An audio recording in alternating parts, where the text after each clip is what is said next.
Welcome to the Introduction to EndNote 20 video series. In this video, I'm going to show you how to organize citations into groups in EndNote 20. Right, to create a group in EndNote 20, which is the same thing as creating a folder, there are a couple of different ways you can do that. So one method is just to click this My Groups option towards the middle of the navigation pane on the left, and you can right-click it and click Create Group. And from there, it should give you the option to name your group. Once you're done naming it, you can just hit the Enter key on your keyboard.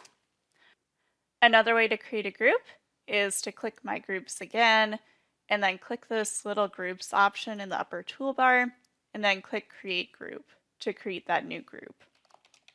And just like before, you can give it a name and hit your Enter key on your keyboard. Now, to get citations into these groups is super easy.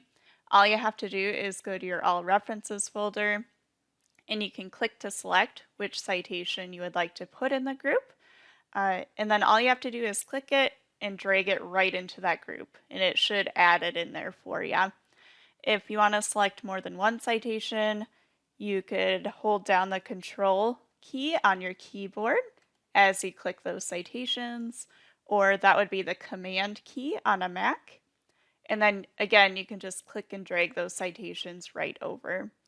And as you can see, it didn't make a duplicate copy of that first citation because it recognized it was the same one and it was already in that folder. So that can be pretty handy. If you want to move all of your citations into a group, you can just click one of those citations to select it, hit Control A or Command A in Mac on your keyboard, and then again just click and drag those right into that new group. Thanks for watching.